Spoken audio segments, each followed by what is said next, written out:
Robert John Pack Jr., born February 3, 1969. When you think about the most explosive guards of the 90s, names like high-flying scorers and fearless slashers usually come to mind. But somehow Robert Pack rarely gets mentioned in that conversation, and maybe that's because his story never followed the path people pay attention to. There was no hype behind him, no lottery pick expectations, and no early investment from a franchise determined to see him succeed. Instead, Pack had to earn everything the hard way, from junior college to USC to going undrafted, and then fighting just to stay on NBA rosters. And even when he proved he belonged, he found himself buried behind veterans, overlooked for players teams were more committed to developing. It wasn't until years into his career that he finally got a real opportunity to show what he could do, and when he did, the flashes were undeniable. But just as quickly as it all came together, it was taken away. He had waited years just to get his shot, only for his best stretch in the league to be cut short before it ever had the chance to fully mean something. What happened? Let's talk about it. Salute to Mr. Creative on IG for this request. It's your boy JC Stunted Growth. Let's get it, man. Like, comment, and subscribe, and let me know who I should do next. Robert Pack was a 6'2" guard from New Orleans, Louisiana, who took a long route to the NBA. He started at the junior college level before transferring to USC, where he brought speed, an attacking style, and toughness to the backcourt, but never built the kind of profile that guaranteed him a spot at the next level. In 1991, he went undrafted, immediately putting him in a position where every opportunity had to be earned.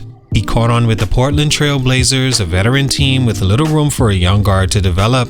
Minutes were limited, and he never got a real chance to settle in before being moved after just one season. From there, he landed with the Denver Nuggets, where the situation wasn't much different early on. The team had guards they were already committed to, leaving Pack once again fighting for playing time. Still, in the minutes he did get, his style stood out. He played fast, attacked the rim, and brought a level of energy that was hard to ignore.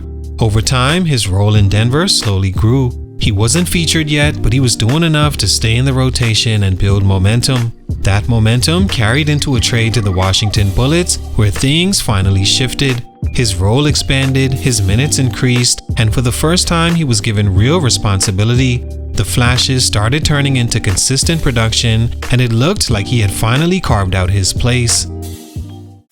Stunt number 1, the long road to being taken seriously. By the time Robert Pack started putting together real stretches of production, he was already behind in a way most players don't have to deal with. Not because of skill, but because perception. In the NBA, early impressions stick, and Pack entered the league without one.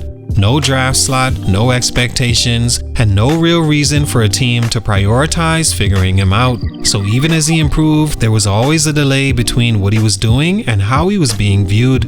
What made it tougher was how his game translated. Pack wasn't a system guard or someone who fit neatly into a half-court structure. He played with force, he sped games up, he got downhill, and thrived in chaos.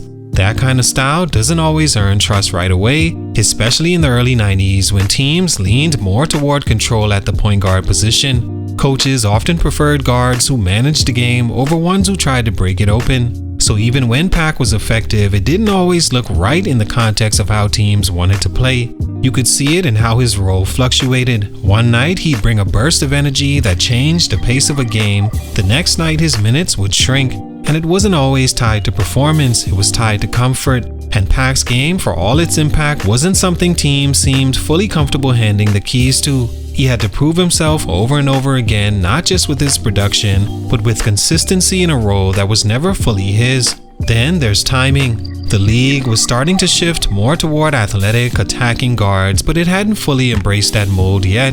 Pack was playing a style that would later become more valuable, but at the time it still felt like a change of pace rather than a foundation. So instead of being developed into that kind of player, he was used situationally as an energy boost, a spark, or to change tempo. And that kind of role can be tricky. It limits rhythm, limits growth, and makes it harder to build a reputation. When you're not consistently featured, it's hard to see the full picture. For Pack, that meant years of showing just enough to stay in the league, at least in the eyes of decision makers, to fully invest in him. Stunt number 2, when it finally clicked, it didn't last. When Robert Pack finally got into a situation where he could play freely, the difference was immediate. This wasn't flashes anymore or quick burst off the bench. This was extended run, real minutes, and a chance to settle into a rhythm. And once that happened, everything about his game started to open up. The speed, the ability to break down defenders, the way he could turn a simple possession into a downhill attack, it all translated when he was allowed to stay on the floor long enough to build momentum.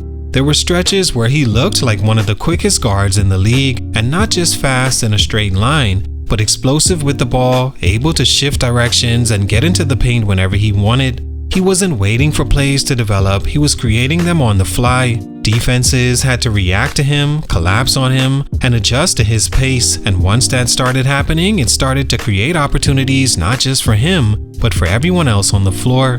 You could see the confidence grow game by game. The hesitation was gone. He wasn't thinking about whether he belonged anymore. He was just playing, pulling up, attacking bigger defenders, and finishing through contact. The same things that once showed up in a short window were now happening consistently, and it was clear he had found his footing at the NBA level. But just as that stretch started to feel sustainable, it stopped. The injuries didn't hit all at once. They crept in and disrupted the rhythm he had worked years to find. Games missed turned into stretches, and stretches turned into a pattern that made it hard to stay in sync. And for a player like Pack, whose game depended so much on explosion and timing, even small setbacks carried weight.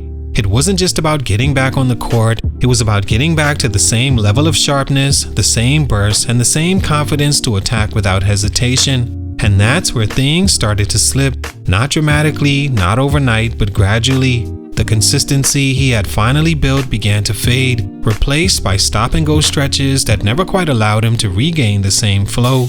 Teams move fast when momentum shifts, and once that rhythm is broken, it's hard to reclaim the same role. So just as it felt everything had aligned, the opportunity, the confidence, and the production, the window started to close. Stunt number 3, the wrong era to break out as a guard. By the time Robert Pack finally put together a stretch that demanded attention, he was doing it in one of the most crowded eras the league had ever seen at his position. The mid-90s weren't short on guards, they were overloaded. Every night teams were running out established names who controlled games, made all-star teams, and had already built reputations that carried weight. They also took care of the ball, something Park struggled with in his prime.